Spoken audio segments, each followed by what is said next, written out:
most serious global crises that we've had to contend with for many years. So I'll leave you with that for a few seconds as we now bring on our panel for our Ukraine session.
Hello and welcome once more to the Palais de Congrès here in Marrakesh, and our high-level event on the impact of the war on Ukraine. My name is Jonathan Charles. I'm the EBRD's Managing Director for Communications and Business Information Services. I'll be moderating the session today. All of our panelists, as you can see, are in place, and I'll be introducing them very shortly. But first, let's set the scene with a video for our discussion.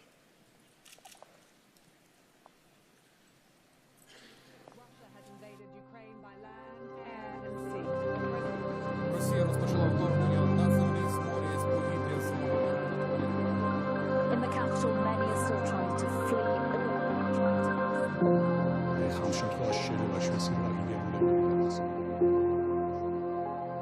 After 2 years of the pandemic, the world is living through new turbulence.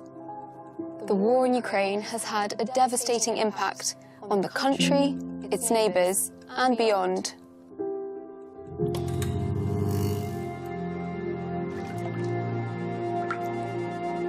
The EBRD stands by Ukraine.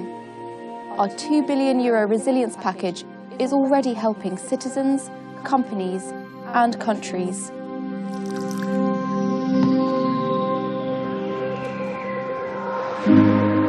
Мене звати Олена, я приїхала з Одеси. Мене звати Тетяна Гребінюк.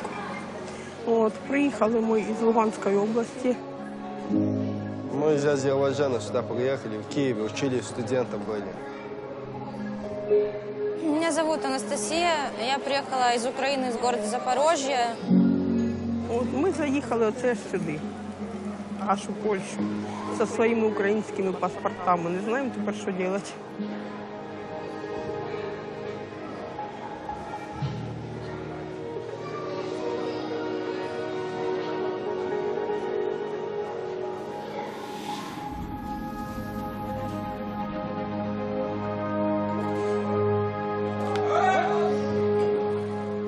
transport everything we can imagine, from the furniture, from the handmade piece of art to the typical post.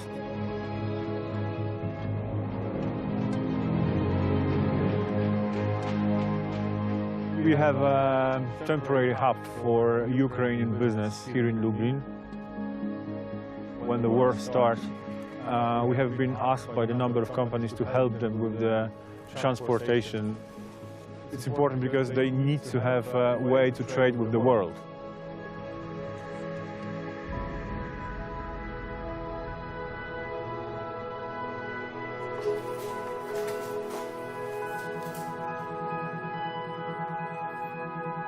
Наша компания занимается трейдингом алкогольной продукции. 80–90% это винодельческая продукция. Нам поступило предложение из Австрии, нашего партнера, с которым мы познакомились через программу EBRD. Мы приехали, здесь встретились, и таким образом мы опять начинаем программу бизнес-сотрудничества.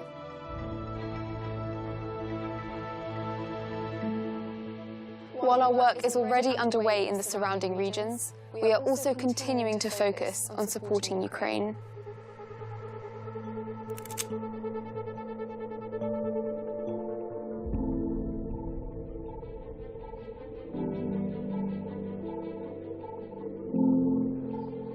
Якщо ви розумієте, що Львів, в принципі, до мільйона має населення, то приїхало ще 200 тисяч. Це ще одне місто приїхало до Львова.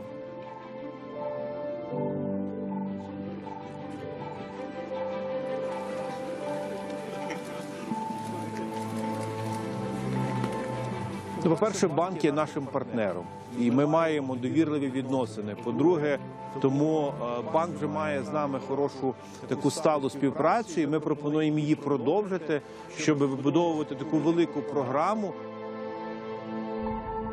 The future is as uncertain as ever, but we will always stand by our countries and our regions. As we meet in Marrakesh, we are ready to build a better, greener and more hopeful future for Ukraine, the surrounding region and all our countries.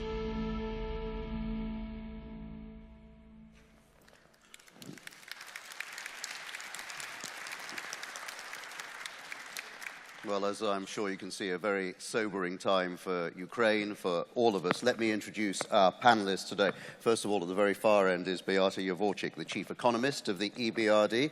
Next to me is Valdis Dombrovskis, the Executive Vice President of the European Commission and EBRD Governor for the EU. And next to him is Sergiu Gaibu, the Minister of Economy and EBRD Governor for Moldova. And joining us from Kiev is Sergei Marchenko, the Minister of Finance and EBRD Governor for Ukraine. We will be hearing from them all. So here we stand on the 11th of May, heading towards 3 months since the start of the Russian-led invasion of Ukraine, and with no end in sight. Alongside the terrible human cost of this conflict, the economic damage to Ukraine, the surrounding region, and many other parts of the world is, of course, immense. The repercussions for energy supplies, the price of food, and many other sectors of the economy are becoming ever clearer as each day passes. Over the next few minutes, we'll be discussing the impact of the war and what can be done. And we'll begin with an economic assessment from the EBRD's Chief Economist, Beata Javorcik.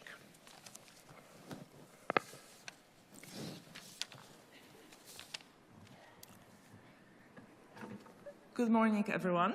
I've been asked to discuss the economic implications of the war in Ukraine on just 6 minutes, so I am going to limit myself to discussing a few highlights, a few key messages of what this war implies for Ukraine as well as our countries of operations. If I may get my slides on the screen. So let me start with Ukraine while we are waiting for the slides. The war has brought not only enormous suffering, but also economic disruption. If you look at the map of Ukraine, military activities at various stages of the conflict took place on the territory that was responsible for generating 60% of Ukrainian GDP prior to the war. we understand that between a third and a half of firms stopped operating. Electricity consumption, which is a good indicator for economic activity, is down by 40%. Spring sowing season is being disrupted by military activities, by lack of fuels. That means that Ukrainian economy will be facing decline in GDP of at least 30% this year. But of course, the impacts of this war are felt well beyond Ukrainian borders. They are felt all over the world. The first channel, particularly felt in Europe, is the high prices of natural gas.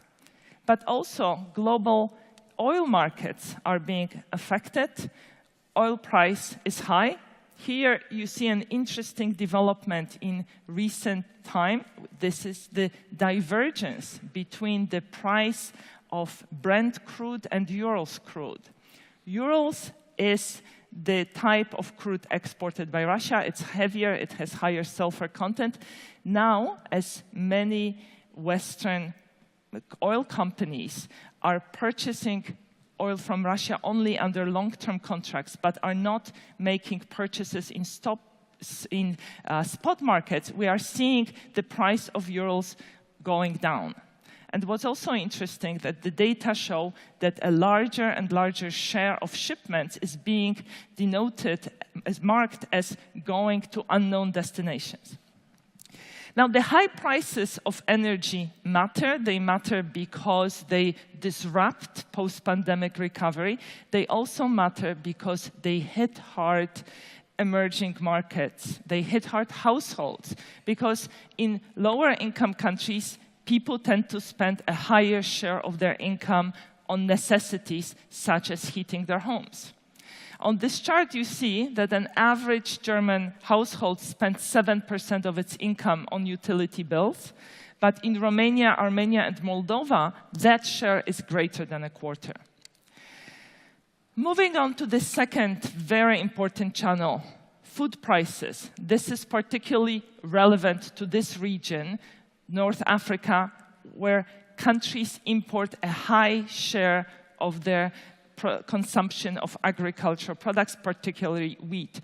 We see agricultural commodity, their prices being very high. That's because Russia and Ukraine are very important exporters of wheat, of corn, of sunflower oil.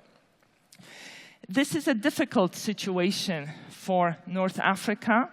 Countries are not only facing much higher prices, in some cases, they are also facing pressure on their currencies. For instance, Egyptian currency lost 17% of its value in recent weeks. So that exacerbates the magnitude of the effect. Not surprisingly, in this region, people spend a higher share of their income on food. If you look at the composition of CPI basket used to calculate inflation, the share of food in consumption exceeds a third in Morocco, in Egypt, and in Jordan. And within countries, it is the poorest households that are feeling the brunt of this shock the most. That means that governments are trying to help by continuing with subsidies, by lowering taxes on food or energy. But this comes at a price of high spending, of pressure on government budgets, which are already strained after the COVID pandemic. There are other channels that are important to Central Asia. Here, remittances that are sent by workers home, remittances from Russia, play a very important role. Their value is equivalent to more than 20% of GDP in countries such as Tajikistan and Kyrgyzstan. Central Asian countries, as well as some Baltic states, are affected by the loss of export markets, Russian markets, and export market. Tourist flows from Russia were important source of revenue for countries such as Montenegro, Cyprus, Armenia, Georgia. And then, of course, there is the channel of working through the inflow, very fast, very large inflow of refugees. Here, Moldova stands out. It accepted the number of refugees that's equivalent to 15% of its population. Poland received 2.8 million. To put that figure into perspective, Poland, which is half of the size of Germany, received twice as many refugees as Germany accepted during the Syrian crisis. That puts a strain on educational services, on health services, which are already battered by the pandemic. Globally, we see increase in inflation, and our countries of operations are no exception. Inflation has hit the world in 3 stages. First, we had a mismatch between supply and demand caused by consumers shifting demand away from services and towards goods. Then we saw labor markets getting very hot, particularly in Central Europe, as the recovery was underway. And now we have the third shock, the war, which hit the prices of energy and food and put huge inflationary pressures on our countries of operations and beyond. The environment of high inflation means the need for increasing interest rates. And this is putting pressure on governments when it comes to costs of servicing of public debt. Governments emerged from the COVID pandemic with much higher public debt, and the cost of servicing this debt exceeds 8% of GDP in countries like Egypt, 4% of GDP in Jordan, Tunisia, and Greece. And as we can expect inflation to persist, the central banks will further need to increase interest rates, putting pressure on government financing and making servicing of the debt even more difficult. Finally, to close, let me say a few words about where we project GDP to be as we move along the timeline. We downgraded our projections relative to what we expected last November by 3 percentage points. That's for all of our countries of operations. We downgraded projections for all but 2 countries. The exceptions are Azerbaijan and Turkmenistan.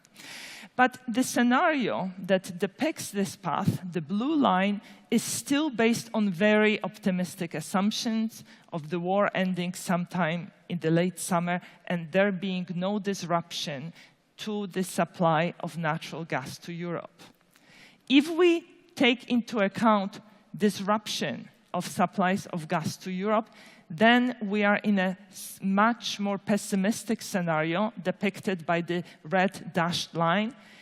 This is a situation under which all the gains from the post-COVID recovery would be wiped out, and the GDP of our countries of operations would not recover to the pre-pandemic level until next year. Thank you very much for your attention. Beata, thank you very much indeed. So let's turn to our panel now for a little bit more on the impact. And I'm delighted that joining us from Ukraine is the country's finance minister, Sergei Marchenko. And perhaps Governor Marchenko, you're also EBRD governor, of course, for the country. Governor Marchenko, could I ask you how you see the impact on the country? Clearly immense. Perhaps you can give us a little more detail so that we can all fully understand. Good day for all. It's a pleasure for me to be with you. Dear colleagues, at least online, I want to tell you my story of my country, where we are now, how we are struggling for this particular moment of our history. And, you know, I wish I could update you all of our economic situation in Ukraine in a peaceful time and describe what achievements Ukraine reached and what plans we further have. However, the year 2022 is not that we considered before. Now we see that we in a constant war with Russia, and I am here as a Minister of Finance in wartime. No, it's not just Ukrainian case. This is a damage which affects the world economy. Russian invasion of Ukraine is a shock which is shifting the tectonic plates of economics and politics around the world, and fundamentally reshaping the global economic order in the longer term. Further impacts are unfortunately obvious. First, higher prices of commodities like food and energy will push up inflation further. Secondly, the disrupted trade and supply chains. And finally, reduced business confidence and higher investor uncertainty will weigh on asset price, tightening financial conditions and potentially spurring capital outflows from emerging markets. These are the shockwaves of global economy. But this is not Ukraine spreading these shocks. This is Russia spreading them, while sending bombs and missiles to our houses and killing our citizens. The war led by Russia will hit also other countries. Countries in sub-Saharan Africa, which imports around 85% of its wheat supplies. The Western Hemisphere will, with high commodity price, likely to significantly quicken already high inflation rates in Latin America, the Caribbean, and the United States. And finally, Asia, especially oil importers, India, and frontier economies, including some Pacific islands. Now both the United States Federal Reserve and the European Central Bank have a joint headache, solving the problem of surging prices. Medium and long-term expectations of inflation are inching up. The longer it takes Ukraine to win this war, the more countries will feel the spillover effect. And inevitability will have to apply for and request additional external funding and relief from debt servicing. And thus, the global cost of this war will increase dramatically, and the queue of countries in financial needs will only become longer. Over the past decade, Ukraine has consolidated its position as an emerging agricultural superpower and key contributor to global food security. Ukraine grows enough food to feed 400 million people worldwide, which includes 50% of world sunflower oil supply, 10% of worldwide grain supply, and 30% of global corn supply. With the bulk of Ukrainian agriculture export now unable to reach international markets, the consequences are expected to be widespread and severe. In 1,000 kilometers from Ukraine, countries from North Africa to South Africa will feel the loss of Ukrainian agricultural production. Price hikes on basic commodities can even fuel social unrest and political instability in some parts of the world. Ukraine was expected to export as much as 20 million tons of wheat during the current season, ending in July 2022, corresponding to about 10% of global wheat exports. The war in Ukraine has started to disrupt Russia's oil export of crude oil, raising concern about global supply as Russia accounts for about 10% of global oil production. Non-energy prices, including agriculture and metals, are projected to increase almost 20% in 2022, and will also moderate in the following years. Wheat prices are forecast to increase by more than 40% this year, reaching in all-time highs in nominal terms. The sowing campaign in Ukraine is taking place, and we cover almost 80% of our territory, which with spring field work this session. 328 loans at 0% for a total of amount 1 billion hryvnias were issued in April this year to support the sowing campaign. But supply chains from Ukraine have been disrupted because of the closure of Black Sea ports and limited ability to transport commodities through the western border. Now this is a task for world economies to solve, as helping Ukraine win this war will prevent from the food security and hunger, and 400 million people who depend on the wheat import from Ukraine will be turned back from the brink of food crisis. As a result of Russian invasion, the people of Ukraine are paying enormous price, and this price cannot be assessed. What can be assessed is the projection of GDP decline by around 45% this year. Budget daily losses amounted to around $300 million, while Russia every day still receives €1 billion for its oil and gas. Inflation, 16.4%, decrease of export by 45% in March, and decline of imports by 46.5%. 5.5 million people are refugees and 5 million as internally displaced persons. Stop of activities in 30% of companies. And this is all what we assessed on the back of people suffering through displacement, damage, and disruption. 3,000 kilometers of roads, thousands of civil houses, more than 200 hospitals, and 300 schools ruined on target. Totally, this is the damage we suffer from. This is the price that we pay for building the European sovereign state. What can be assessed are human suffering. But this is not a typical war. This is the war when the government is not dismissed. It's fully functional. People are not crowding while waiting for the international food convoy to arrive.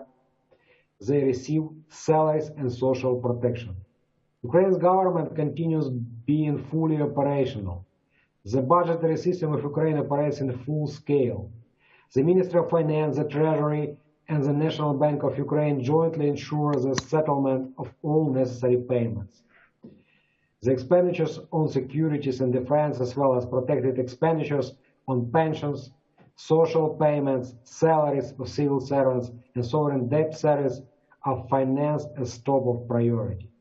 Social protection and key social spending remain under government coverage. And in fact, Ukraine government is the biggest donor of humanitarian support.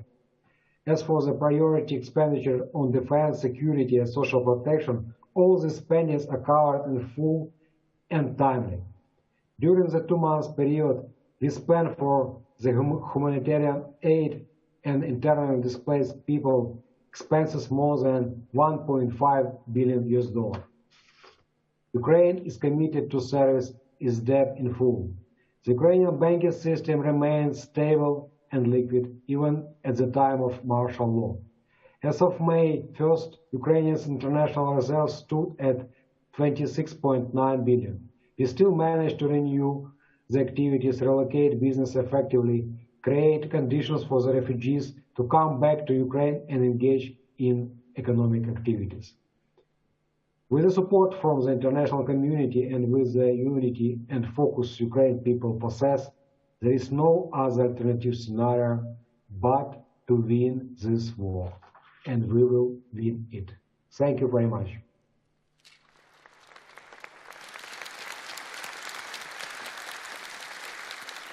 Minister Marchenko joining us from Ukraine. Thank you very much. We'll be hearing from you again in just a few minutes. Let's take another look around the region at the impact. One country, of course, which is certainly feeling it is Moldova, right on the doorstep of what's going on in Ukraine, under threat itself. I'm delighted that we're joined by Minister Goibu. Minister, how do you see the impact on your country?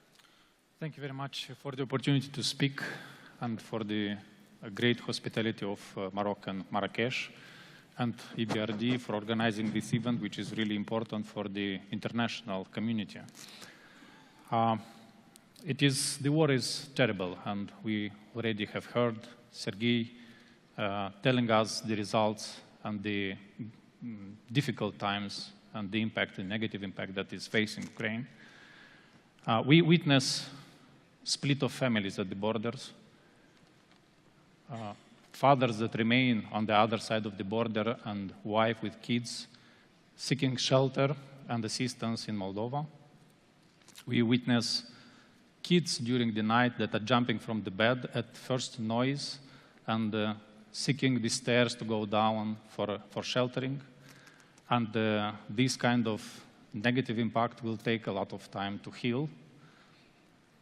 Moldova knows very well it faced a lot of wars. Not always had support, and we appreciate very much this. We understand how important is support, and that's why the entire society of Moldova have showed great solidarity in supporting Ukrainian people, Ukrainian families. We know how important it is to help ordinary people, kids, families, for very basic assistance, for food, for medical assistance, and for peaceful place for sleeping. This is very important that international community is also supporting Ukraine and directly affected countries like Moldova, and we really appreciate this. And we hope all together we will bring it to a better life and will bring peace in the region. Economically, definitely it was, Beata already mentioned all the challenges that we face. And prices definitely is one of the highest challenges that Moldova faces. We already have a 22.8% inflation. Our basket has one of the worst combination of big share of food and big share of energy, which makes socially vulnerable our people, but also refugees. 400,000 refugees entered Moldova. 100,000 remain in Moldova. This would be the third largest city in Moldova. And this makes a pressure on the budget, but I really hope with the support of international community we can make a good life and good assistance for the refugees, but also to overpass the challenges, the economic challenges that our country is facing these moments. A second issue is energy security, which is heavily jeopardized.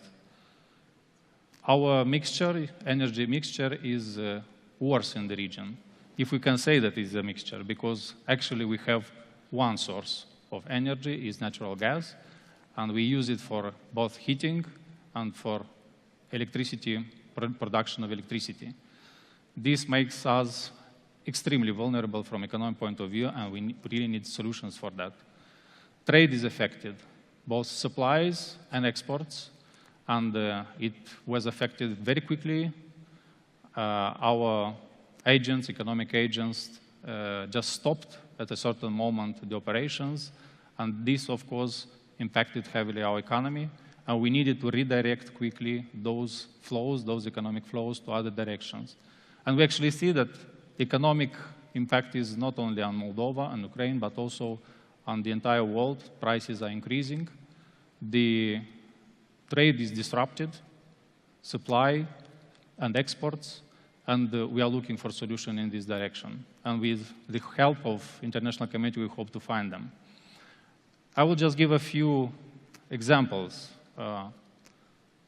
We have dozens of wagons with fertilizers blocked by the war in Ukrainian territory, and we slowly try to recover with the help of our colleagues from Ukraine. But this is crucial for our agriculture in Moldova. The boats have queues, long queues in Constanța, in Romania, in Burgas, in Bulgaria. And it takes really time to supply the economy with needed materials. Romania and Bulgaria is making effort, but definitely there are needed investment to change these logistic chains. A lot of logistic chains have changed from sea to land, and land transportation channels does not making face to this pressure. And if previously our logistic chains went through Ukrainian ports, Now we have already requests from Ukrainian companies to go through Moldova, and this is additional pressure on the borders and on transportation channels. Also, investment is affected significantly because we are seen as a risk country, and we need support in this direction, especially investment in production facilities and logistic hubs. I will end this because we have very limited time, but I'm ready for questions. Thank you very much, and I think we get a very clear picture of the suffering of the economy and precisely what's happening, and again, we'll be hearing from you a little later on as well. Let me turn to European Commission Vice President Dombrovskis. We can see already, can't we, the impact on the whole of the EU of this crisis, and it's going to probably be fairly long-lasting, I guess. Good morning, and first of all, I would like to thank EBRD for organizing this high-level session on Ukraine. Russia's brutal invasion of Ukraine has indeed sent shockwaves in Europe and across the world. But we must remember that it's first and foremost Ukraine which is under attack with its infrastructure and economy being battered. But it must be said that even in these very dramatic circumstances, Ukrainian government remains fully functional. So what is the EU response to this Russia's aggression? It's twofold. On one hand, to provide all necessary support to Ukraine. On another hand, to put strong sanctions against aggressor Russia and its proxy Belarus. On sanctions, I will not speak much. We have already enacted 5 rounds of sanctions against Russia. We are currently negotiating the 6th round, and the aim is to isolate Russia politically and economically and to undermine its capacity to finance its war machine. On support which we are providing to Ukraine, we are providing it across the board, political, economical, financial, also for the first time in EU history, military support. It's clear that the war in Ukraine, our sanctions against Russia, Russia's counter-sanctions, it all will have effect also on the European economy. But this is a price worth paying because freedom and democracy are invaluable. So we must be ready to take this cost and face Russia's aggression. In this context, of course, in EU, we very much welcome the EBRD decision to suspend its funding of operations in Russia and Belarus. Talking to the economic impacts of the war, clearly there are going to be direct impacts, but situation is still changing very much, so it's difficult to quantify. It will have impact on growth. It will lead to the higher inflation, first and foremost due to high energy and other commodity, including grain prices, so something we need to respond. The effect in the EU is going to be uneven from country to country, obviously with the neighboring countries most affected, but all in all, we expect that it will slow down economic growth in the EU, but it will not stall the growth. Actually, in 5 days, in 16th of May, European Commission will come with its spring economic forecast, where we'll give detailed country-by-country forecast. But also, the impact of the economy will depend on our policy response. For example, later this month, we will be coming forward with a plan, Repower EU, how we are moving away from our dependence, and it must be said, a dangerous dependence from Russian fossil fuels. Talking about our support to Ukraine, another element I wanted to highlight is that last month we proposed to suspend import duties and quotas for all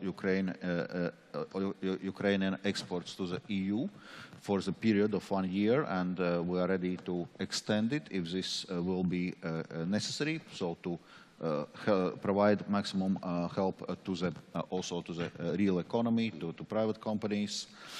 We are proceeding now with the next tranche of macrofinancial assistance, 600 million euros, but it's clear that we need to continue to work with international community to provide short-term financing, and we know that the estimates of the short-term financing needs in Ukraine are around 5 billion euros a month. So, of course, it requires quite substantial mobilization of international community, also international financial institutions, European financial institutions, and in this context, we are thankful for the EBRD 2 billion euros support package for Ukraine and other most affected countries, notably Moldova. It's very important, this support right now. I'm visiting Ukraine regularly, and I know well what EBRD support means for Ukraine and its people. And from the EU side, we are doing all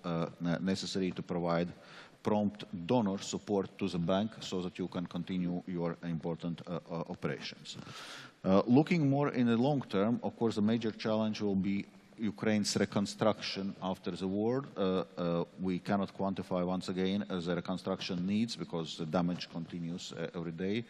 There are various estimates, probably something in the middle of range is around 500-600 billion euros, which will be needed. So we're currently working on the Solidarity Trust Fund for Ukraine, also thinking already on this post-war reconstruction. Thank you. Thank you very much, Vice President, and we'll be hearing again from you in just a minute, because we are moving now on to the second part of our discussion, which is really what's next and how can the EBRD help. Let's go back to Ukraine and Finance Minister Sergei Marchenko. Finance Minister Marchenko, clearly Ukraine's needs will be huge and are huge. Yes, I know for this moment of time, we calculated our needs around $5 billion per month, and we do our best to find necessary conditions to convince our partners, donors, creditors to help us to find this bridge to new normal, to cover this gap, to help us to win this war. So if you look closely in our figures of execution of our budget, now we can cover only 62% of our primary budget needs, except of military expenditure. So our taxes declined around 50%. So we need to find other sources to cover our gaps. And for example, also our taxation for import taxes were in a great decline because we see that only our western border fully operates, our customs fully operate in our western border. And now we see that customs can collect only around 70–80%, 30% of our previous pre-war revenues from customs. And we try to do all necessary steps to close this gap as much as possible. And firstly, we try to make some tax administration incentives to be in place in nearest future. Secondly, we try to maximize a level of our concessional fundings. Secondly, we try to secure a commercial funding as well.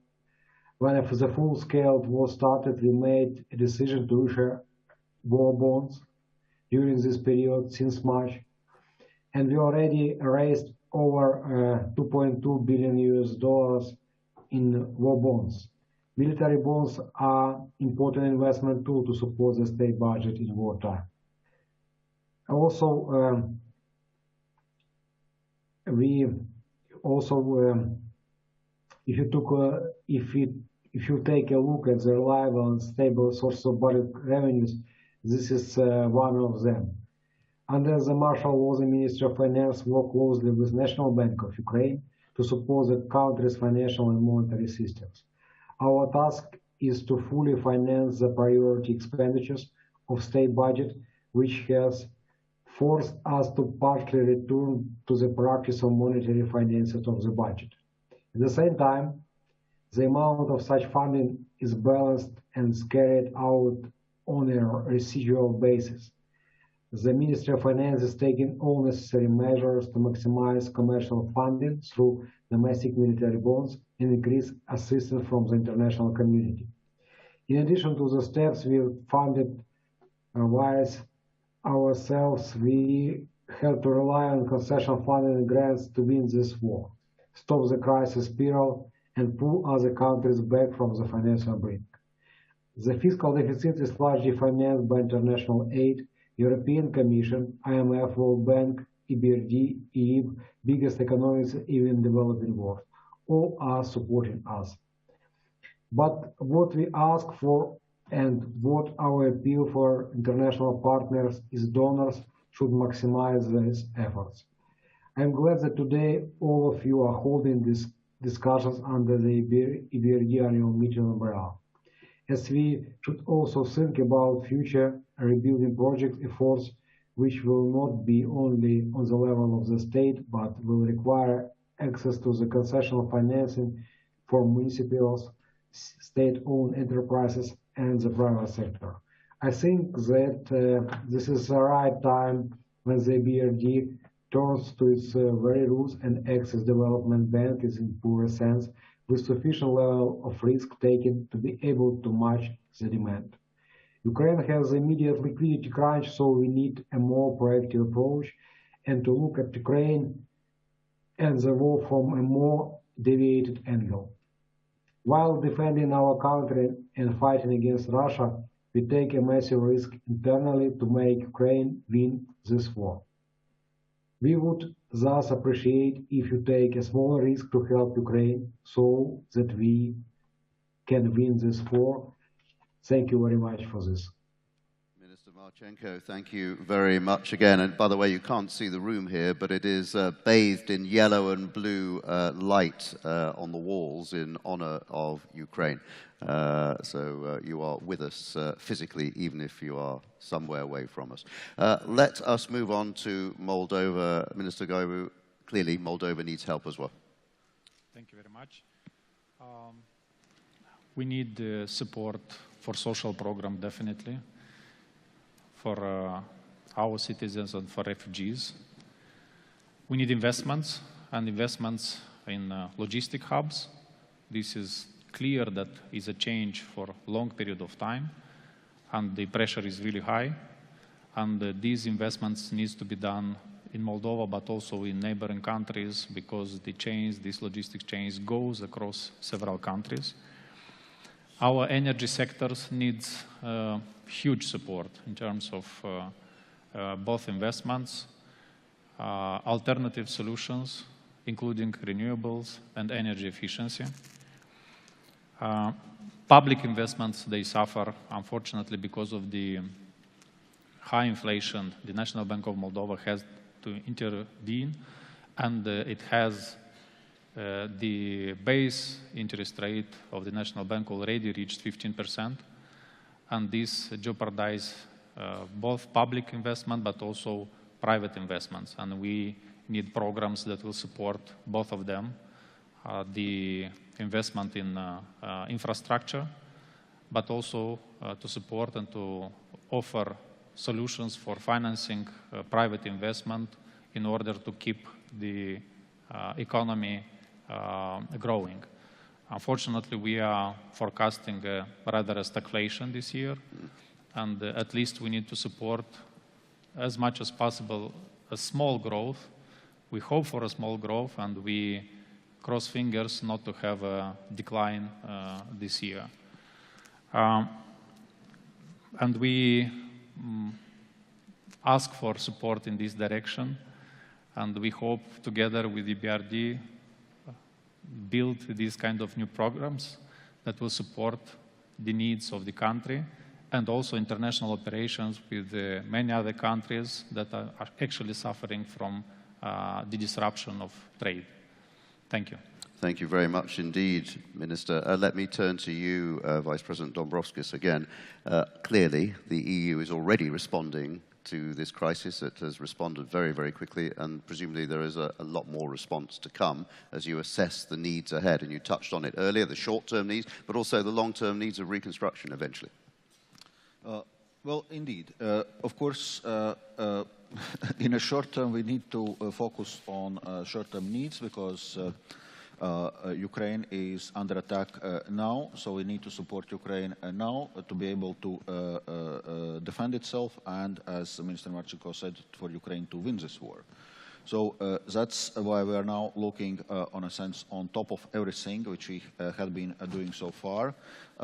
What next steps now we can do to help Ukraine to cover the short-term financing gaps, and so we're working on new EU initiatives in this regard, because our current emergency macrofinancial assistance program is coming to the end with this second disbursement, so we need to see what is the next short-term step. Clearly, there's lots of humanitarian support which we are providing in forms of grants, both for internally displaced persons in Ukraine and also for millions of refugees which had come to the European Union. For the first time in EU history, we have provided military support. So far we have provided, directed 1.5 billion euros for military purchases for Ukraine. So it goes across many different policy areas. And indeed, we should not lose this sight of the long-term reconstruction, but focus right now has to be on short-term because war is continuing, so the support is needed now, and pressure on Russia also in forms of sanctions, which I was mentioning before, is needed now. Then looking at this longer-term reconstruction needs, we know there are many initiatives in international community. Obviously, Ukraine's government is also now already thinking about this post-war reconstruction phase. It's clear that it will require coordination of the international community, and from the European Union side we are willing to do this coordination and also provide large and very meaningful support for those reconstruction needs. So later this month we intend to present some first concepts of how this Solidarity Trust Fund could look like. What are the main principles, and the idea is actually to link the support, this infrastructure reconstruction, also with structural reforms which Ukraine may need potentially as an EU candidate country. So to link both this investment and reform dimension for the reconstruction of Ukraine. Thank you very much indeed, and thank you indeed to all of our panel for being here today, including, of course, Finance Minister Marchenko for joining us from Ukraine. I think we've got a very good insight into this crisis from the panel and what needs to be done. It certainly set the context for our day of discussion and day of action, which lies ahead for you as governors, as officials. There is clearly a huge amount that needs to be done. These are, as we know, serious times requiring serious decisions. So let's get to work. Thank you to all of you for joining us. Goodbye. Thank you.